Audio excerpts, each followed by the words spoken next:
I find no issue with it because, I just got back from the state auditors conference and my jaw dropped because the average salary right now that all state auditors are paying is $50,000. I asked this, I said, what? Straight out of college, no experience, $50,000. Most of their management team are upwards of $100,000. And but once that $50,000 salary I straight have up, no qualms with paying that. I think it's worth it. the additional bonus on top of the increase that you're now getting because you managed to get through the legislature are concurrence that we're going to adopt the Kerry study.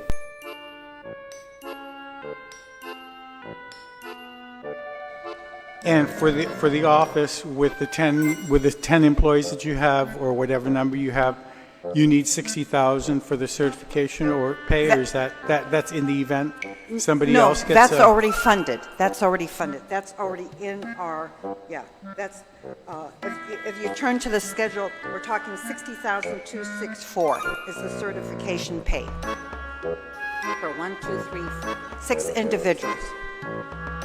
Okay. I have nothing further. We stand in recess until... Mr. Speaker, if I just may say, you and I both are very passionate. And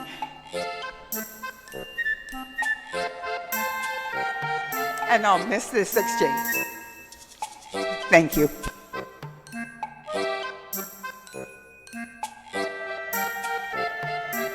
I will need an additional $70,000 just to pay for the certification pay for those on my staff that are qualified. It wasn't in my budget request because I didn't ask for it. But if this legislature is going to leave it in the budget, then I will have to comply and provide them with their certification adjustment, and that would cost the office an additional $70,000. So I just point that out.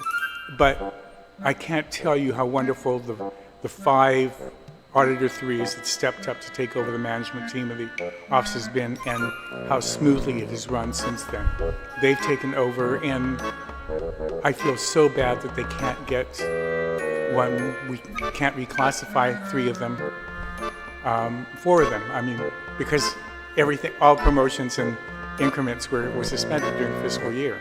So I can't do any reclassifications and give them increments as minuscule as it is by comparison.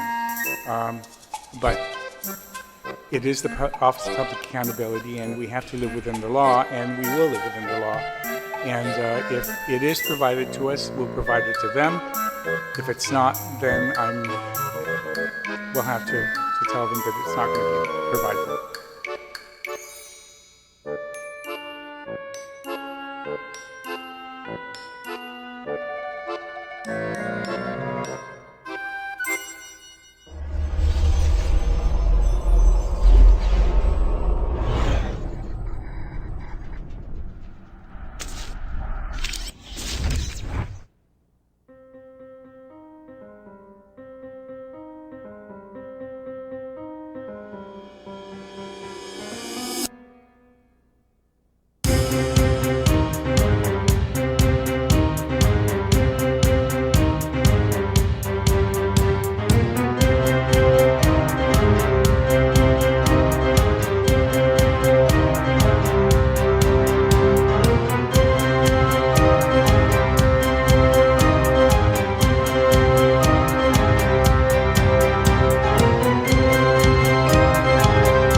So the BPT of 5%, do you think that can already be brought back to?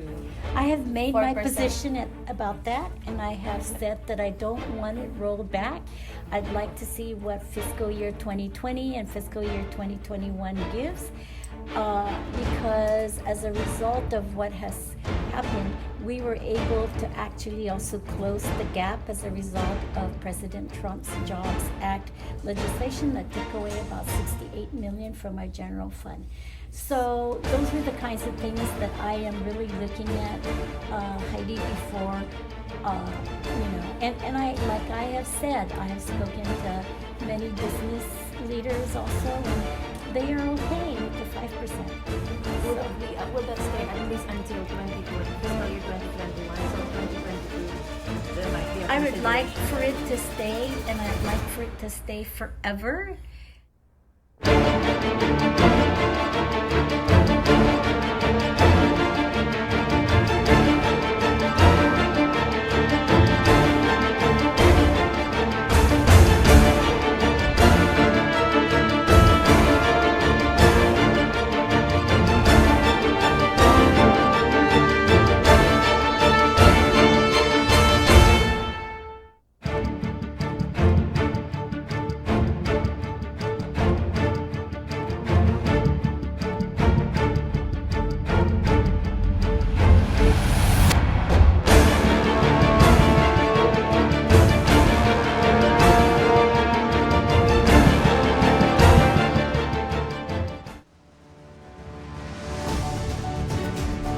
many accolades and celebrations.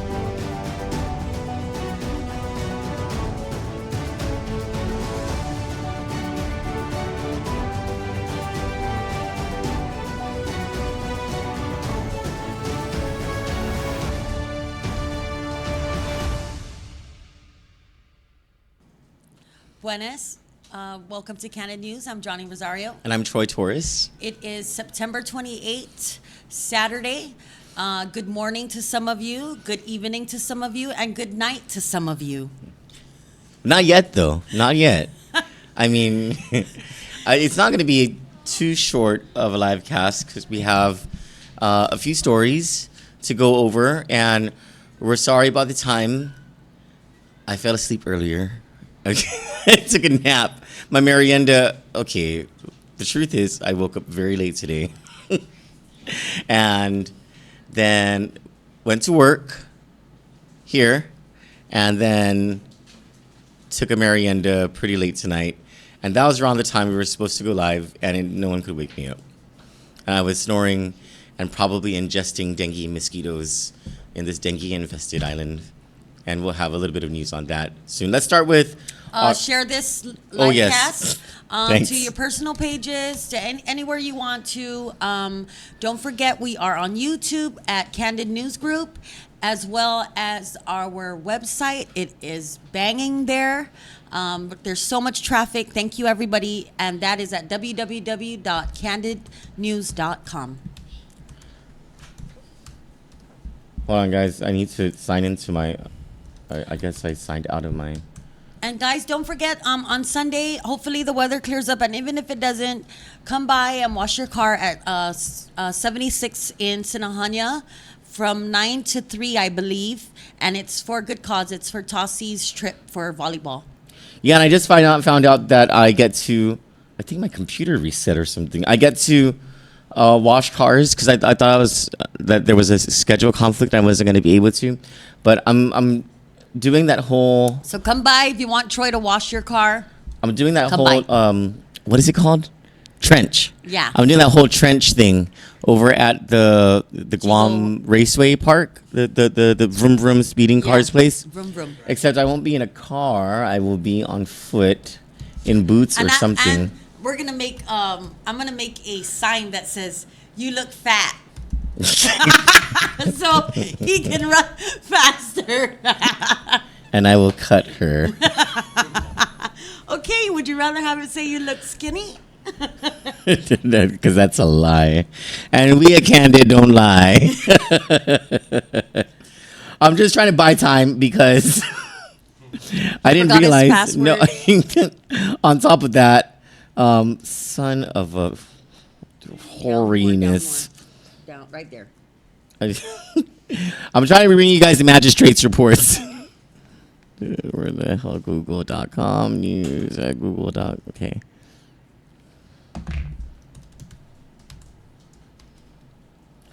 Because I did a very brief look at some of them, and it really did look like there were some violent crimes there.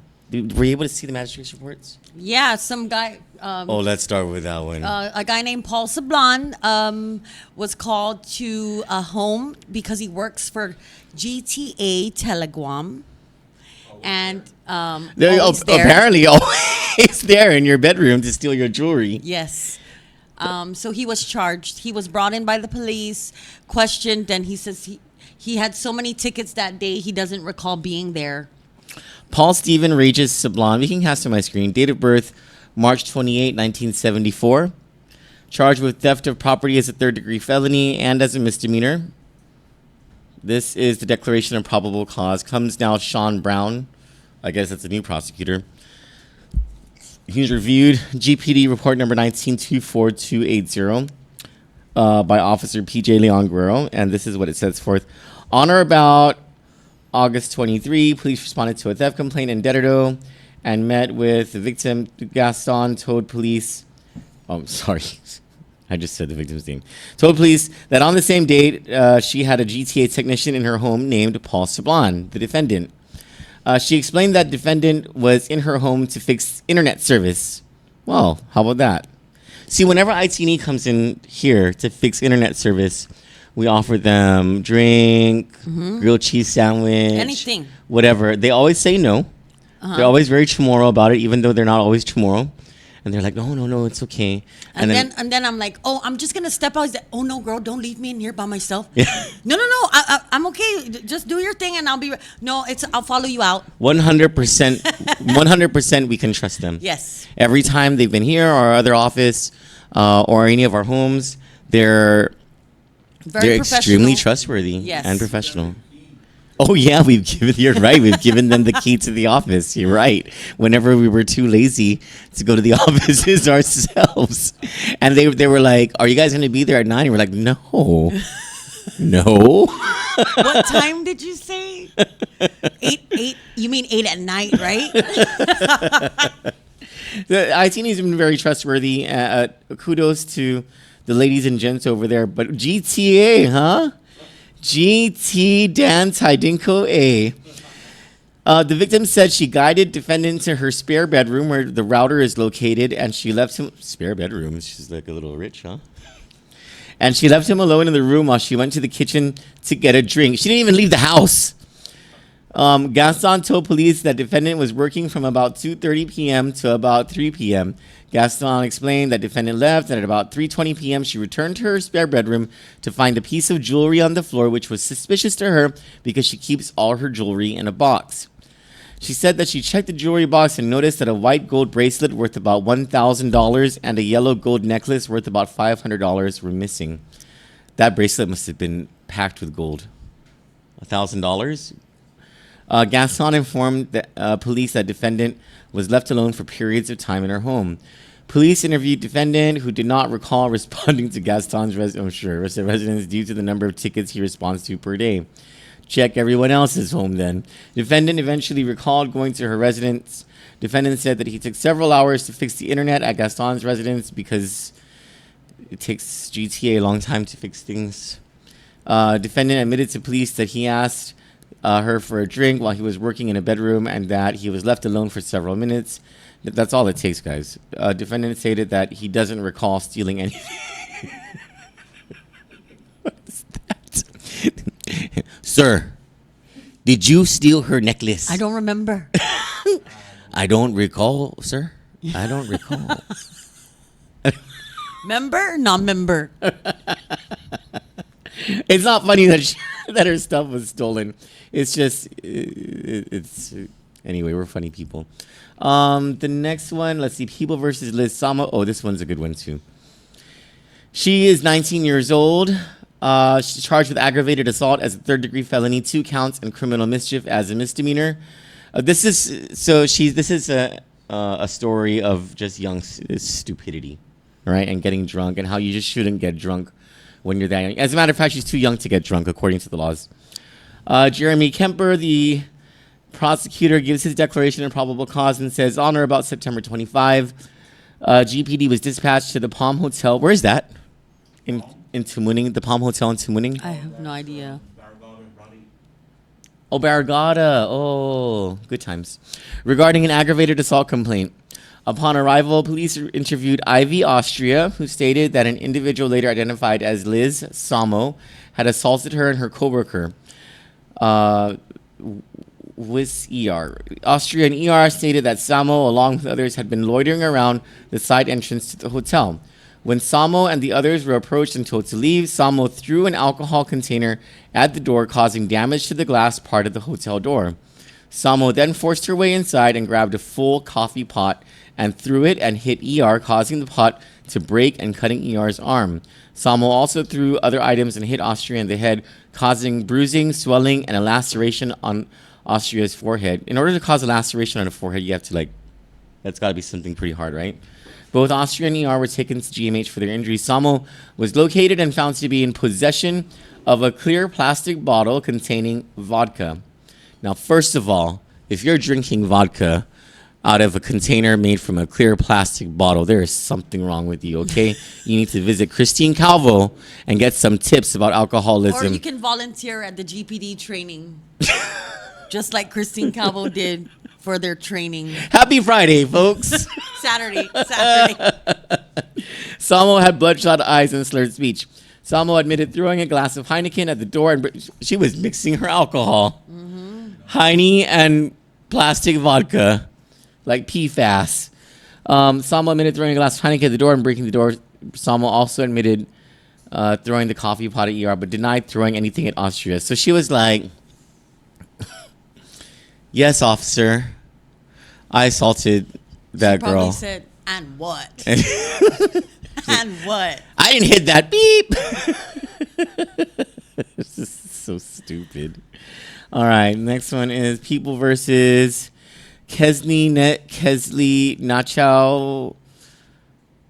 This is a DUI, but it has a child on board. Driving while impaired with child on board, third-degree felony. Normally, we don't look at the DUIs, but let's look at this one. Why not child abuse? I don't know. Let's see. On September 26th at about 3:35 a.m., Guam Police Department officers were motoring northbound on Route 16 in Barragata by the Department of Rev and Tax when they noted a white Toyota Echo motoring north, swerving between lanes and straddling lanes for long distances. Officers conducted a traffic pullover of the vehicle and met with the operator, Kesney Nachuo, and noted that there was a minor passenger who is only 7 years old.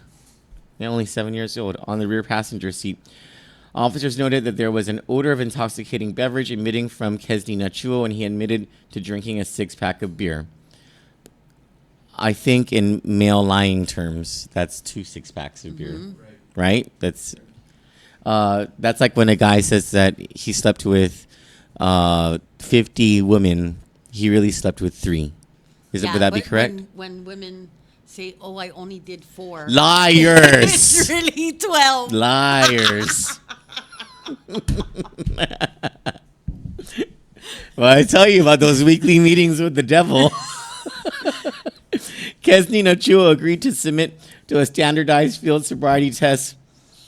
Don't do that, folks. And by his performance, he is deemed to have failed. Kesney Nachuo did not agree to undergo a breath test to determine his blood alcohol content. Oh, that's smart, right? Smart. Based on the foregoing, Peter Santos, the prosecutor, brings this declaration of probable cause, charged with, I don't know why not child abuse, right? That should Maybe be a thing. the DWI with child on board is it? It's a thing enough. Maybe, I don't know. Let's go to the next one. This guy has a cool name. People versus Giovanni Galindez de los Reyes, born in 1968. Oh, nothing interesting there. People versus Doreen Marie San Augustine Santiago Bueno. This one is fucked up, Troy. She's our age. She borrowed her friend's phone to call to pay bills and took the. took her credit card and paid her own bills with her friend's credit card. Oh my gosh, she's Her a hustler. Her coworker's Is her credit coworker? card. Where does she work? Does it say where she works? I don't know. Oh yeah, ITN got rich off of this, and so did GPA. Oh my goodness, you guys, look at this. Stephen Hatterley, who seems to get all the exciting cases in court these days. The prosecutor writes his declaration of probable cause. It was submitted in a police report by Officer A. Pangilinan. On or about August 20, police in Dededo received a walk-in complaint of fraudulent credit card use. The reporting person stated that in July or early August, she permitted a coworker, Doreen Marie San Agustin Santiago Bueno. That's a really long name. Doreen Marie San Agustin Santiago Bueno, to use victim's phone to pay some bills. Victim's phone has a case which holds her credit card. Later, victim noted that her bank account balance was unusually low. The bank informed her. I feel like this is deja vu for me. Why?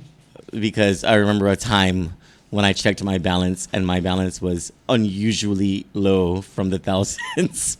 And then, well, we won't talk about that. We won't. Yeah, we won't. Not because I did anything wrong, but because anyway. Someone just felt like it was theirs. Yes. Victim noted Oh, that I thought we forgiven. I thought that was. Oh, we didn't forgiven. forget. We didn't forget. oh. But if we had not forgiven, this would be a news story. It would be the Troy segment. Victim noticed that her bank account balance was unusually low. The bank informed her of transactions to IT&E and the Guam Power Authority about which victim was unaware. Victim contacted IT&E, who informed victim that a $290 payment on victim's card had been made to defendant's account on August 15. The receipt shows $290 paid to defendant's account with a credit card. The last 4 digits, same as victim's card. Victim arrived at Dededo Precinct on or about September 19th to make additional complaints. She produced documentation from Guam Power Authority showing 3 transactions on her credit card paid to defendant's GPA account. In total, victim has noted 4 unapproved transactions: $100 to GPA on August 16, another $100 to GPA on August 16, $150 to GPA on August 19, and $290 to ITNE on August 19. I don't let people use my phone unless I really know them. Because now I'm not too concerned about my financial information on the phone. I'm a little more concerned about my WhatsApp messages and my video pictures. log. Actually, I'm not too concerned about my video log, but there are other people's videos, Anyway. Police obtained warrants to see victims' credit card records at ITNE and GPA. Oh, let's stop right here. Police obtained warrants to get into ITND and GPA accounts. Now, didn't we do a story maybe last year about police not having some sort of That was with Docomo. Docomo, right? It was Docomo that was allowing the Mandaña Drug Task Force to go in there, give them numbers, and whoever the security person is at Docomo, they were giving them everything on that phone 6 months back without a warrant. Did you know that? Because my boyfriend has or had a Docomo account. They wouldn't even give him his own call log, Well, they had it. but they'll give Mandaña. Kylie Maurer and I believe it was her that had the connection. We're gonna send ITNE an invoice tonight. Defendant. Okay, so the records can connect to victim's credit card to defendant's accounts at GPA and ITNE for the dates and amounts victim reported. Defendant denied the charges until police informed her that they had searched the records.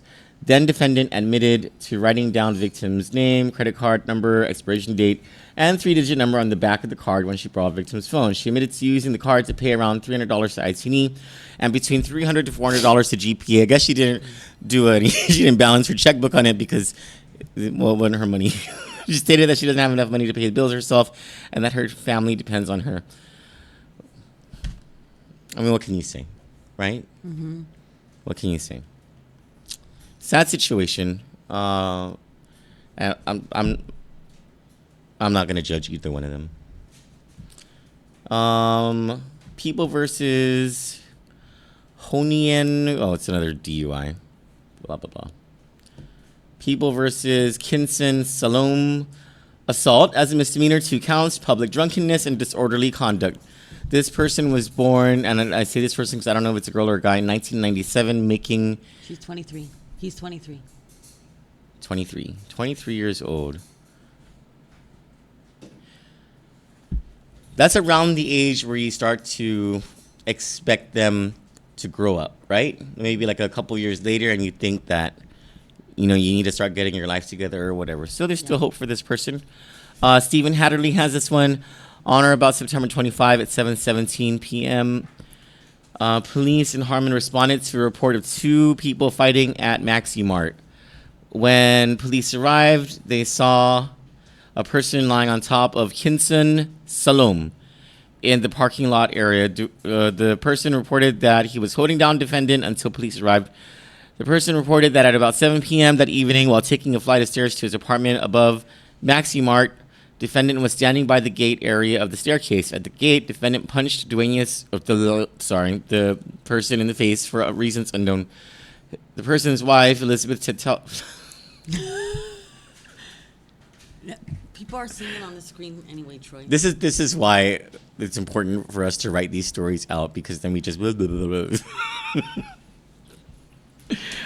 Was also on the stairs, and defendant front kicked her face. Oh my God! Also for unknown reasons, Duenas removed defendant to the parking lot and lay on top of him until you know that he beat that guy up for hitting his wife.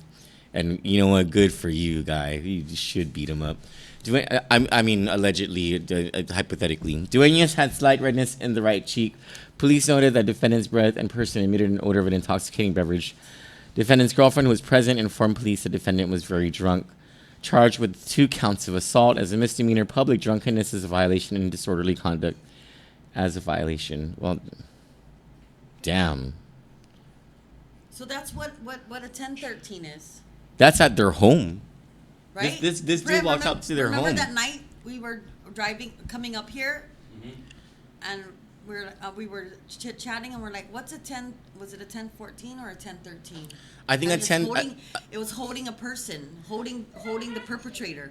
maybe that's a 1014, because I think a 1013 is calling all units. If I can remember correctly from Yeah. overhearing things. Yeah. So when we thought it was Pacific Tower, so passing by, driving, like, kids, look in there. There's police there. So sometimes we drive eavesdrop. around. Sometimes we eavesdrop on things, okay? Not saying what kind of conversations these are. This eavesdrop on things. And so last night, as I was eavesdropping, When you were irritating. I had heard an ongoing, there was a call-in conversation for someone with a machete at Totu Gardens. And And then- I don't know why this is not on the I've been waiting for this to appear on the magistrates. maybe tomorrow. Okay, maybe it's, I hope so. But No, Kandit because News it's breaks this. because it's a minor.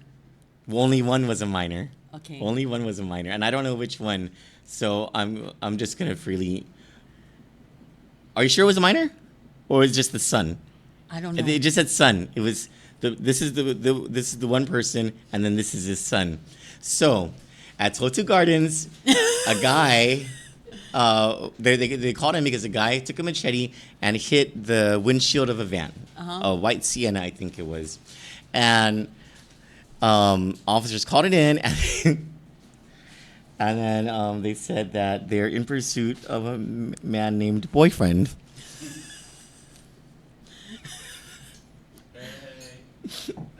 No. What? What? Boyfriend, apparently, about 20 minutes later into overhearing these conversations, is the son of Orphan.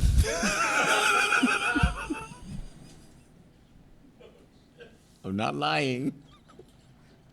Now, I may have gotten that mixed up. Like the father may be boyfriend and the son may be orphan, which I mean,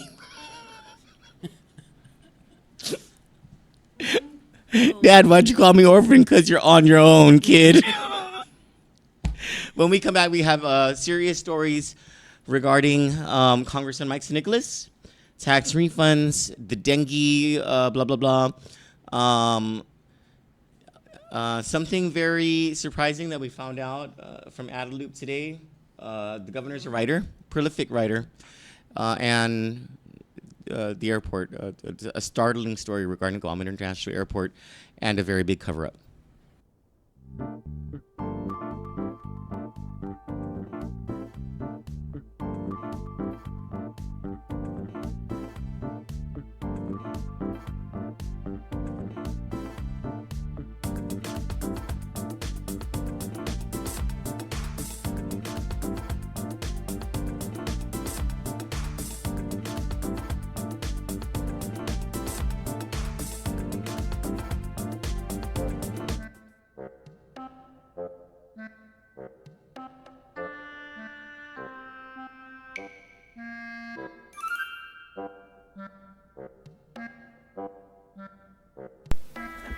And I find no issue with it because, I just got back from the state auditor's conference and my jaw dropped because the average salary right now that all state auditors are paying is $50,000. I asked this question, I said, what?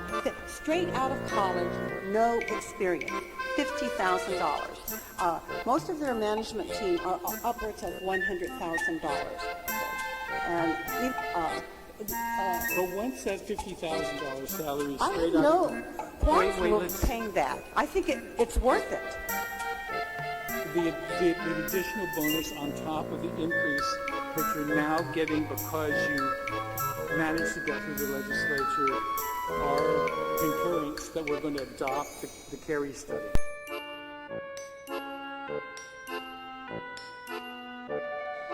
And for the office with the 10 employees that you have or whatever number you have, you need 60,000 for the certification or pay, or is that's in the event somebody else gets that's already funded. That's already funded. That's already in our, that's, if you turn to the schedule, we're talking 60,264 is the certification pay for 1, 2, 3, 6 individuals. Okay. I have nothing further. We stand in recess until... Mr. Speaker, if I just may say, you and I both are very passionate. And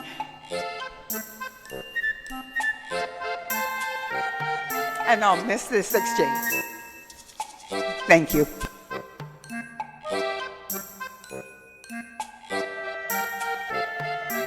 I will need an additional $70,000 just to pay for the certification pay for those on my staff that are qualified. It wasn't in my budget request because I didn't ask for it. But if this legislature is going to leave it in the budget, then I will have to comply and provide them with their certification adjustment, and that would cost the office an additional $70,000. So I just point that out. But I can't tell you how wonderful the 5 Auditor 3s that stepped up to take over the management team of the office has been, and how smoothly it has run since then.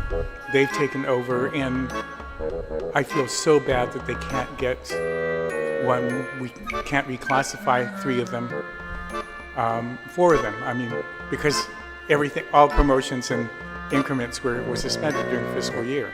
So I can't do any reclassifications and give them increments as minuscule as it is by comparison. But it is the Office of Public Accountability, and we have to live within the law, and we will live within the law. And if it is provided to us, we'll provide it to them. If it's not, then we'll have to tell them that it's not going to be provided.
So the BPT of 5%, do you think that can already be brought back to?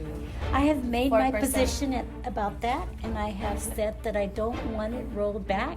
I'd like to see what fiscal year 2020 and fiscal year 2021 gives, because as a result of what has happened, we were able to actually also close the gap as a result of President Trump's Jobs Act legislation that took away about $68 million from our general fund. So those are the kinds of things that I am really looking at, Heidi, before, and like I have said, I have spoken to many business leaders also, and they are okay with the 5%. Will that stay at least until 2020, fiscal year 2021, so 2022, there might be a I would like consideration. for it to stay, and I'd like for it to stay forever.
Congressman Michael Nicholas will be back home soon, and when he arrives, he's bringing some influential guests with him who have the power to make positive changes for our island's veterans.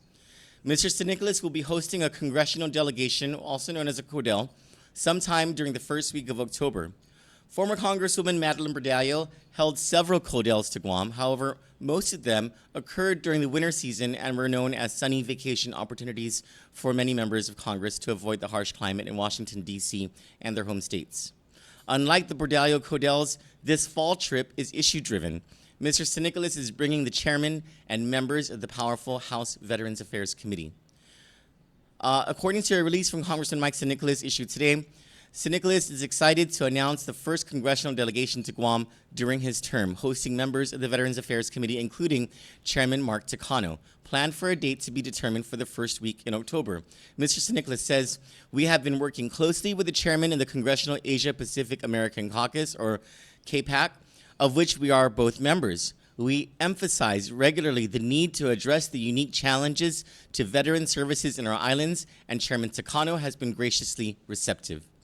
The Veterans Affairs Committee has oversight over the Veterans Administration to include all services related to veterans of the United States Armed Services, including our very own Johnny Rosario.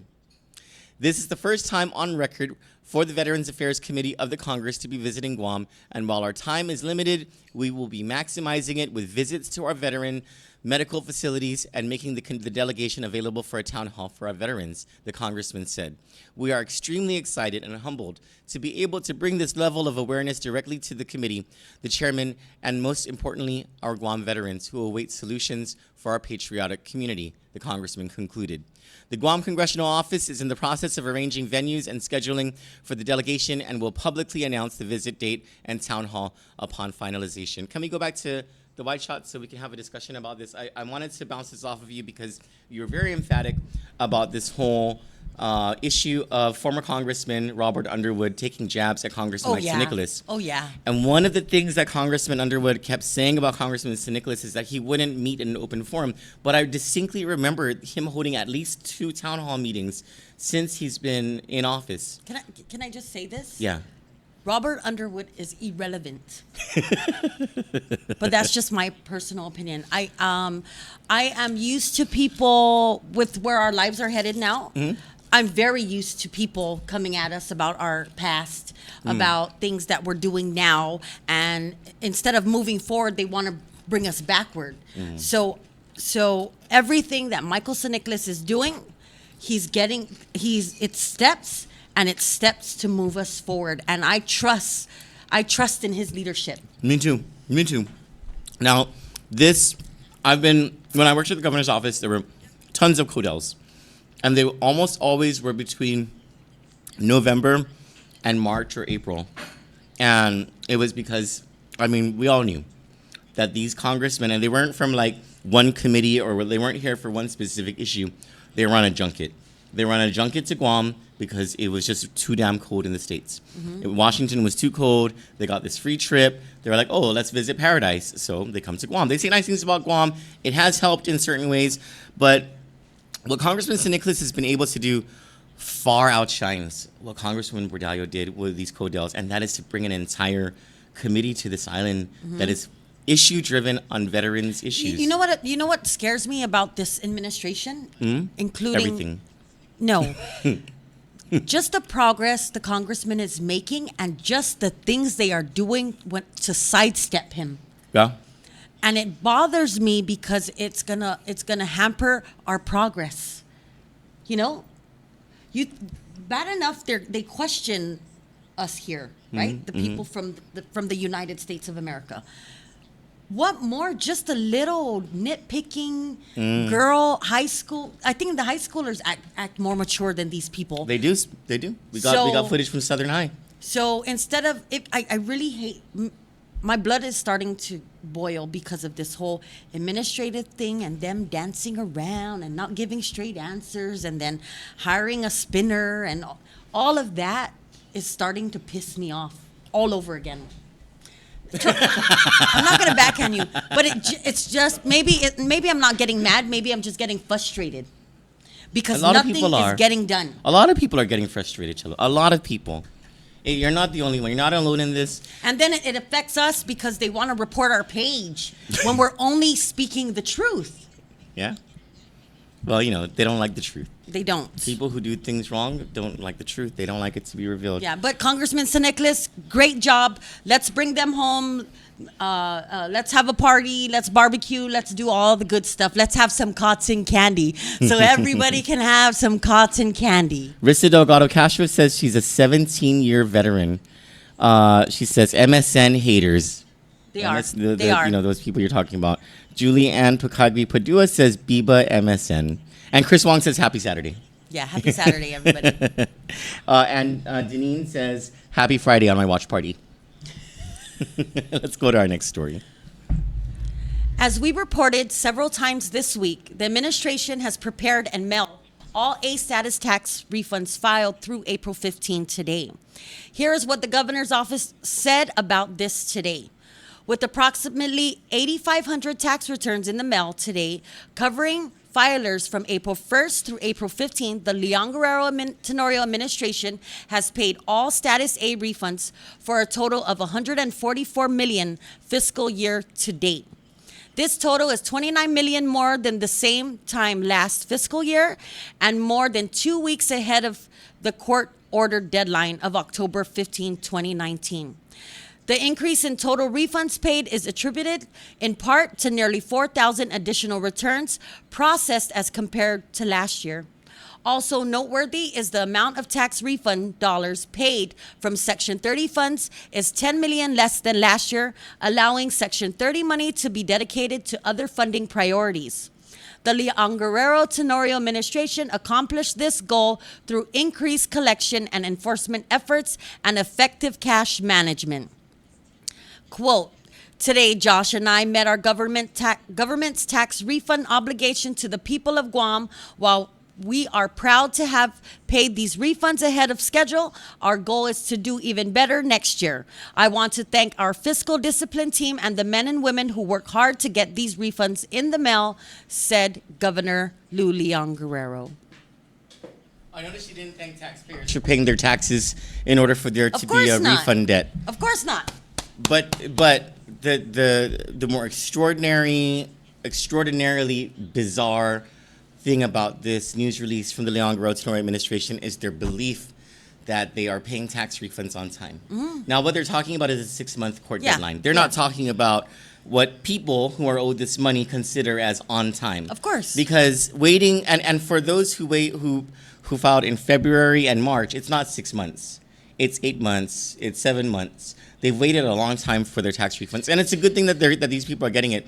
But they're playing with the numbers. I don't know if you noticed in the beginning of that release from them, Yeah. they're talking about $144 million in refunds paid fiscal year to date.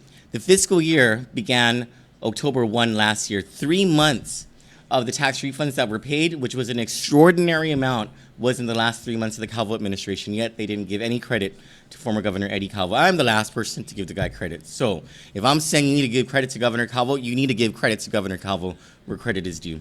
Secondly, they're talking about $144 million in refunds, and some news stations like to get this wrong all the time. They think that that means 2018 refunds. It doesn't. That means a total of refunds from all prior years that were paid. So that $144 million ain't even 2018. And they are not, they have not paid all tax refunds. That's not true at all, because people filed after April 15. People who filed after April 15 are still owed their tax refunds. So are those who filed before April 15, on or before April 15, who don't have A status returns. Their refunds are either suspended for some sort of error, they're in error status, or it's in some kind of audit. And then there's all the people who haven't even filed yet. So no, administration, you did not actually pay all of the refunds yet. And you should not be patting yourselves on the back for basically giving people Their own money. Yeah, their money. It's supposed to be ministerial duty, not something, not worthy of fireworks, certainly. Congratulations to Leon Tenorio administration. Congratulations. Congratulations on your congratulations. Our next story. The dengue outbreak isn't over. Another case of dengue infection has been confirmed, according to the Joint Information Center earlier today. This brings the total tally to 12. 8 cases locally acquired and 4 imported cases. The latest confirmed infection was locally acquired, meaning a mosquito carrying the virus transmitted it to a resident here. We haven't focused too much on the dengue thing, and it's because we've been busy. We've been busy with. Well, we've been busy with other stories. And to be, guys, I want to, if it wasn't for Troy, a lot of the information that you all received, it's because every day he woke up and he pushed and he pushed and he pushed and he worked all the way until the live cast started, figuring out what was going on out there, because this administration was not forthcoming with information. So I want to pat my best friend on the back, because I felt like he was the jick. Okay? Hey, my ears are red. Yeah. Well, Troy doesn't like to. He's very humble when it comes to other people. Like, he feels like he just needs to do it, or it's just in him. So I just want to say, a lot of the information he had to. It's like pulling teeth. He had to get it out. I bet they're wondering where we're at. Because we had the JIC, because we haven't called in the last couple of days. Yeah, we are dengued out. Well, so this outbreak isn't over.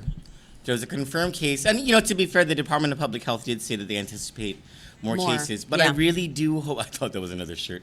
I really do hope that this is the last of it, and that a month can go by in order for this virus to die within the mosquitoes, or for the mosquitoes to die, and that there's no other infection. And maybe it's all the offspring and the mosquito coils and the families taking that extra precaution. So yeah. So and the wearing of uniforms, or the lessening of the uniform restrictions so that the kids can be all covered up and stuff. All smart moves being done by parents, teachers, school administrators. Everybody coming together except the administration. Well, this has been a burden on the people. Yes. Because the administration. Because of their inefficiencies. Yeah, it has. So anyway, our next story, a big one. Members of the Guam legislature are starting to weigh in on the corruption scandal, which has gripped the island since the start of the week, when news of Jotnya Mayor Jesse Blas's arrest and indictment broke. Rules Committee Chairman Senator Regine Bisco Lee, in a fierce statement against corruption, wrote, "While they have yet to be proven beyond reasonable doubt, the allegations outlined by federal authorities in open court are reprehensible. The truth is that as a mother and a taxpayer, I'm angry and scared. While everyone deserves their day in court, I know we are all asking ourselves who protects us from the protectors. I think the answer is that there are hundreds of men and women who wear a uniform every day and keep Guam safe. We can't ever forget them. The court, DOC, and GPD must investigate the serious accusations aired by the FBI, by an independent group if need be. Our people should be encouraged that the police department has already said it is moving forward in this regard. It is my hope other government entities implicated in this case do the same. Should the appearance of the impropriety affect internal or independent inquiries, I will support legislative efforts to invoke our own investigative and oversight powers. No one is above the law. Most of all, those entrusted in positions of power.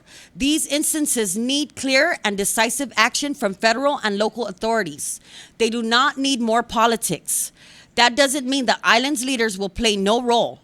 We need to send a clear message as a people that we stand behind whistleblowers, that we will require enhanced background checks before confirmation, and that we call out corruption or abuse whenever we find it. As leaders, we have a duty to not just say this, but to prove to everyone on Guam that we stand unwavering against corruption, uncompromising in our moral compasses, and unapologetic in our pursuit of truth. The controversy began with Mr. Blas, but very quickly enveloped other matters. Once Federal Bureau of Investigation Special Agent Rafael Fernandez took the stand and revealed an investigation into a Guam marshal of human sex trafficking, while Mr. Fernandez did not name the marshal, Kandit has been reporting since last year the Deputy Marshal 3, Alan Eckley, is at the center of an FBI investigation into his abuse of at least 13 women with active warrants, whom Mr. Eckley extorted for sex, using his powers to arrest these women to force them to comply with his personal needs. Mr. Fernandez also mentioned Joey Terlahi, the former Deputy Director of Corrections, as he recounted the testimony of a confidential source of information known to Mr. Blas. Adelup has been absent and silent throughout this controversy, refusing to answer whether the governor will commence an internal investigation look into the validity of the FBI source claims or to exonerate those implicated, including former governor's appointee, Joey Terlahi. Mr. Terlahi, until 2 days ago, was the Deputy Director of Department of Corrections. Sources close to Adelup revealed that Mr. Terlahi did not resign of his own volition, nor was he allowed to defend himself or clear the record. The information Kandit received was that the governor had pre-written Mr. Terlahi's resignation letter, told him to sign it, and washed her hands of the matter for political expedience. Governor's Director of Policy, Carlo Branch, when asked whether the governor asked Mr. Terlahi to resign, sent a coy response. According to Mr. Terlahi's resignation letter, he did so for the sake of his family. When we then asked him who wrote the resignation letter, he responded, quote, "I assumed the person who signed it and submitted it." We asked him for a straight yes or no answer to whether the governor asked Mr. Terlahi to resign, to which he replied, "I'm told by the governor that Joey submitted his resignation." Speaker Tina Muna Barnes also weighed in on that growing scandal, stating in a release, quote, "At this point, we as a government must ensure that public trust in their government is restored. I have met with Mayor's Council of President Mayor Melissa Savares, and the council is on top of this issue. With regards to public safety, I am confident in the leadership of Captain Joe Carbolito. I understand that Chief of Staff Babauta has visited DepCorp to ensure that it is business as usual. As a former investigator at the Public Defender's Office, I understand firsthand the the saying, innocent until proven guilty. As events unfold, I will give everyone in our GovGuam familia the benefit of the doubt. But let me be clear, any wrongdoing will not be tolerated. Let me remind every GovGuam employee that we got into this line of work for one reason, to serve the people of Guam. As we move forward, let us remember that, reflect on that, and act accordingly. As acting Lieutenant Governor, your speaker, and a passionate public servant, I understand that the task before me to restore the public's trust in our government is no easy task. I am up for the challenge, and I am in open communication with the governor's office to ensure we do just that. End quote.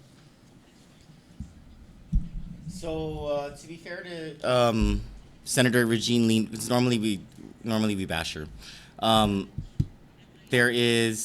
She issued a very strong statement, right? So Speaker Barnes issued, your standard political statement. You know, you get to hear everything that they want you to hear as politicians. But Senator Lee took it a step forward. She said, if we need to change our laws, basically, to require more enhanced background checks, then so be it. She said that no one is above the law. She was very emphatic about that.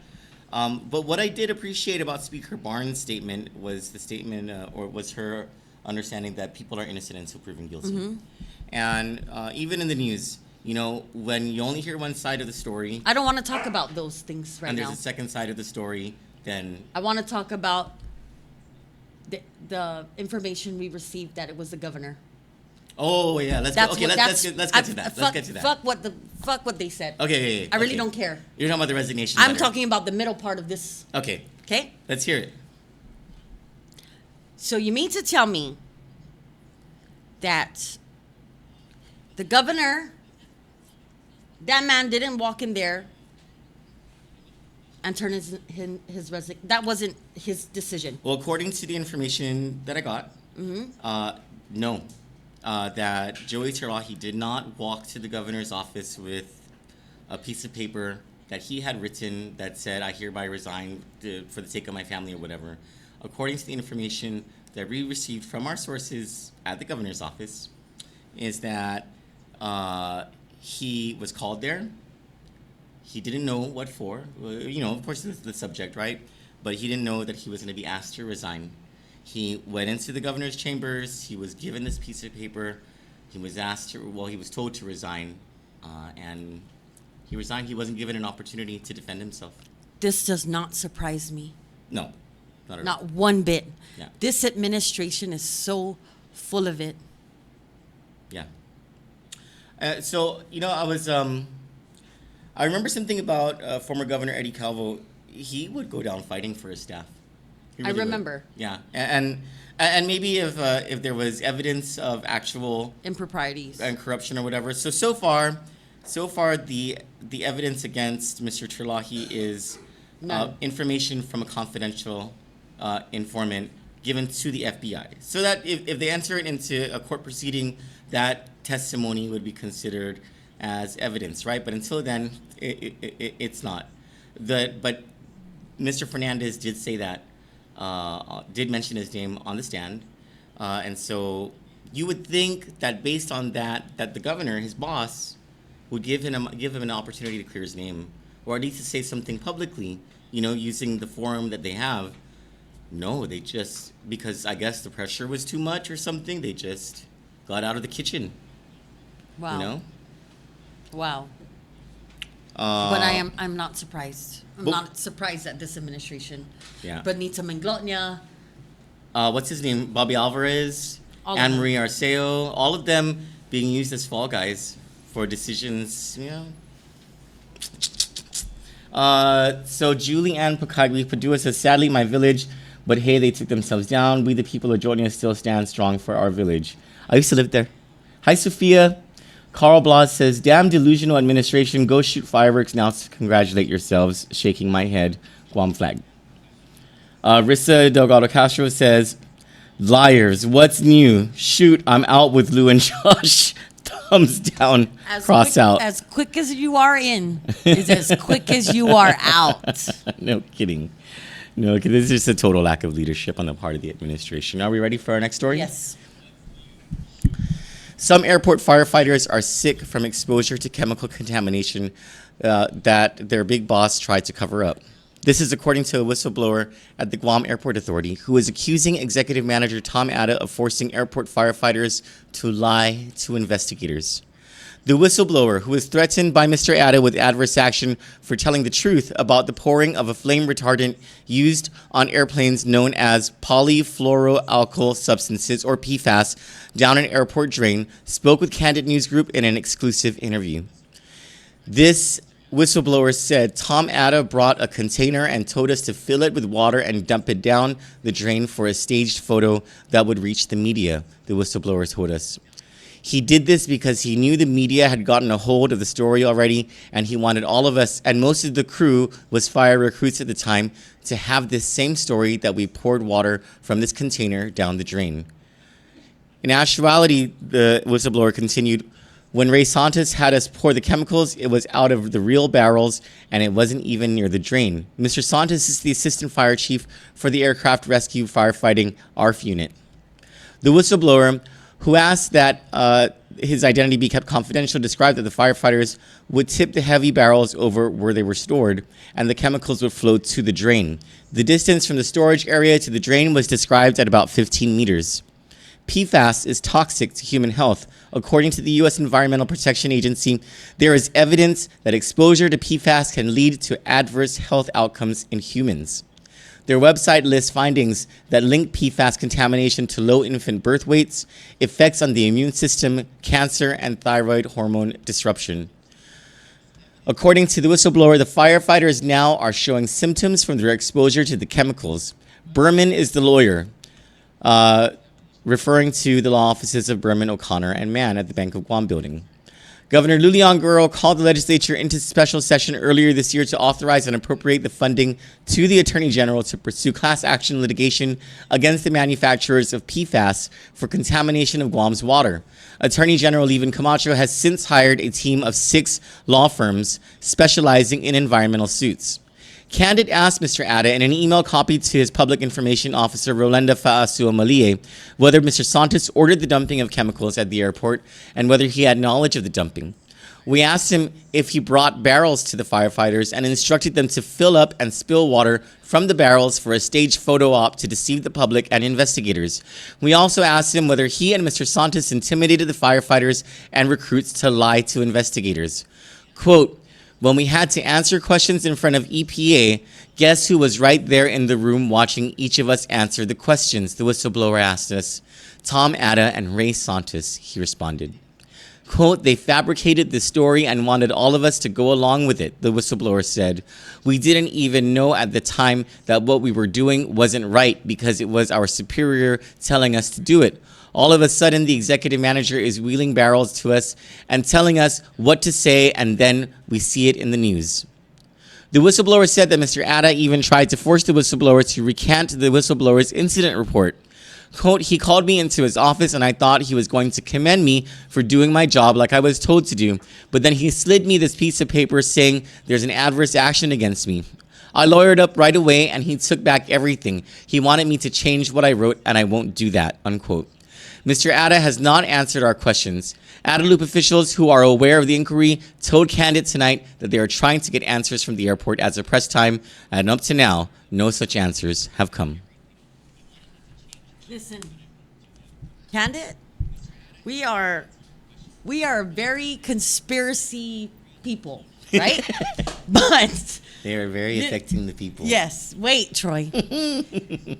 Listen to the timing. Okay. When Tom Atta brought those containers for them to spill so they can get a photo op. With the wrong barrel. Yes. Yeah. Okay. The airport knew that these people are getting sick and they're going to come strong and hard with a lawsuit. That is why the governor instructed the AG so they can blame Oh, yeah. the U.S. whatever. Yeah, yeah. Right? I think it's DuPont, if I'm not mistaken, or something. Whatever. But think about the timing, Troy. Yeah. Yeah. It's more than suspect. Wow.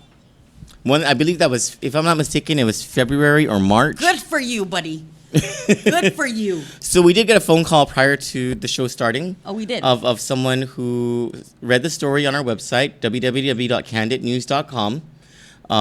That's, you guys can subscribe to that. That's actually where the news appears first. And he read the story, and he was alarmed because he is a retired firefighter who is going through some health issues right now. Mm-hmm. And he is seeing his doctors for a bunch of things. And he saw this story and he was like, oh my God, Wow. this is what it is.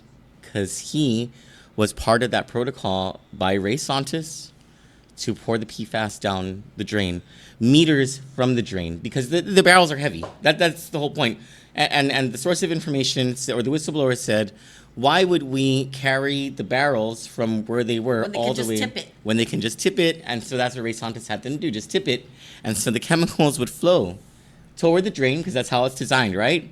But still, those chemicals, while they're right next to it, while they're flowing, they're breathing it in. They're breathing it in, Wow. yeah. And so now there's some sort of class action lawsuit No, that's being mulled. I hope that all this comes out and it shows the conspiracy from the airport to the governor to the AG. Because you remember the legislature was there were some people who were complaining in the legislature. Yeah. How come we're not having a public hearing on this? And they said it's because there's a deadline to meet Yeah. the class action lawsuit But filing. the deadline has everything to do with the lawsuit that these people are going to sue. I wish Mr. Berman would talk to us about this, but it's probably like attorney-client, blah, blah, blah, that we can't, whatever. Well, we'll try. Marie Sablon says Guam has the juiciest news. Jerome Kanata says lots of whistleblower happening. Joanna Amanda Flores says straight up, for real, let's freaking talk about the resignation. Rissa Delgado Castro says Luliang girl is hiding something. A lot, Chalu, a lot. She's hiding a lot. Let's go to the earlier comments. Rose Cartwright says, good morning, San Antonio in the house. That's your... Oh, this is Rosie Bear. Yeah. Change your name. Okay. Hi, Rosie Bear. John and Doreen Pangolinan say, buenas, guys. Marvin Francisco says, is it Oran Dracula now? Off the day, Guahan and beyond. Raul Jose says, Cucks, the art of asking poor monies. That's my favorite commercial. Hi, Sabine. Holiday Jude Cruz. Destiny Farnham says, LOL at Oran Dracula. Oh, yeah? Hi, Puri. Irene Alcantara says, good morning, everybody. It's 12:31 a.m. Yeah, that Oran was 1 hour ago. Jackie Sablon Castro says, good morning, Troy, Johnny, and Eric. Marie Sablon says, making it rain music gets me every time. That's the legislature one, right? Yeah. Thank you for sharing, Irene. Tassi Indolatio says, buenas. Jackie says, good morning, Auntie Bennett. Lita Bach says, hoy from South Carolina. Hoy. And hi, people from the YouTube. Brandy People Hall watching says, in buenas. Buenas, Brandy. I want to check it. Ramona Borjagochin says, oh boy, catching you live at 4:33 a.m. Hawaii time. Awesome. Ramona Borjagochin says, share. Thank you very much. Sabine Chargalov says, morning, let's hear it. Raul Jose says, good night, LOL. What's that, LOL? Just kidding. Morning, brother Troy and Johnny. Good morning. Sabine says, I'm so jelly. Did it the past 3 years, but not doing it this time. What were we talking about at that point? I don't know. Oh, Trench. She's talking about Trench. I'm actually kind of scared because I'm not exactly fit. Georgine, our sister, says, yes, Maisie Malaka, my mommy works for IT&E. That's when we're talking about IT&E. We're IT&E fans. Oh, don't forget, guys. Switch over. GTA employs at least one person They steal your stuff. who steals your jewelry if you just switch over to IT&E. And then believe me, IT&E ain't paying us anything. We actually pay them for services. Julianne Pakagi Padua says, Hafaday from Olympia, Washington. Hafaday. Dolores Borja says that sure stay now. Sure stay? Okay, thank you. Rissa says, I'm here. Rosalind and Michael Cruz, our auntie from another panty, says to Georgine, I worked with your mommy at GPA. Brandy Hall is laughing probably at our many, many jokes tonight. Yes, please don't forget our webpage, www.kanditnews.com. Good morning, Deb Dow. Good morning, Kelly Cruz. Chris Wong says happy Saturday. Oh, and I've read these already. And Sabine Charla says, what am I going to do? I start day shift on Monday, going to miss you and your truth. Well, okay, truth be told, we are going to try very hard to start our newscast at 8. Now, it may take like a gradual come down from this whole like normally 11 p.m. thing. But maybe we'll get from 11 to 10 to 9 to 8. It's not from 9 to 8:30, 8:30 ish. It's just that so a lot of news happens toward the end of the day. And the reason that is because government of Guam officials don't like to answer questions, even though they get it the night before or the morning of. They will not respond to questions until late in the day, and then we build our stories around what we're given and the facts that we're able to research. Plus, the research takes a long time, and then getting the pictures and the video, and it's a long process. So that's what explains why we're always so late. But I mean, I guess it could help if I wake up earlier. If I don't watch The Good Place when we're done with this show at night until 4 in the morning. If I don't watch The Blacklist, is that a CIA thing? it's amazing. FBI. FBI? Yes. Oh, we love the FBI. And the FBI working with the FBI's number one most wanted criminal. Oh, to help with taking things down? Yeah. Nice. Yeah. Nice. Well, that's all we have for tonight, guys. Oh, Carl Vlad says 8 will be too early for me here. Oh, yes, our stateside viewers. You know, guys, I know some of you, most of you, at the time really does suck, but that is why we are trying to migrate over to YouTube. And then as soon as we figure out our website to turn it into an app, we'll be able to upload our videos as well, right? Yes, I think I'm working on the app tonight. Oh, cool. So I forgot, on the watch party, Francis Wolford says, check all and review their phone contacts and conversation, and it will provide more of what is called conspiracy to commit an abuse of their position for benefits, favors. Francis Wolford also says, don't discount the lieutenant governor. He worked for the court before. Yep, Johnny said it right. They're full of it. And then lastly, Joe Godin says, recommend routine drug testing for law enforcement, fire, safety, and all government executive staff and directors, etc. Good points. Very good points. Yes, drug testing should be there, but we also have to keep in mind that a lot of these government officials that are involved in any kind of drug trade, they usually don't use guys. They're men of power. Yeah, so in other words, they're just fucked up all on their own in their normal state of mind. Yeah. Yeah. So I mean, maybe that is what history, that's it's not about getting high for them. It's about having power And money. So yeah, they don't need to get high off the drugs. Well, as usual, we had great news from Congressman St. Nicholas, crappy news from the administration, more uncovering of corruption under this current administration. It has prohibited me personally from going after corruption in the previous administration. So you know what? That's an extra middle finger to the Luliangro administration. Mm-hmm. I'm just kidding. I'm kidding. I forgave Governor Eddie Cabo, but I didn't forget. And so we'll definitely have more tomorrow. We are waiting for answers from the administration as well as Tom Adelup regarding this PFAS. We're still we got the answer from Carlo Branch, the spinner, right? It was not an answer. Yeah. None of the answers, quote unquote, that we got from Carlo Branch were answers, and which one? Resigns. We'll see. But thank you guys. Thank you very much. We love you so very much. much for joining us. We're very humbled by all of your support. We appreciate it. Good night.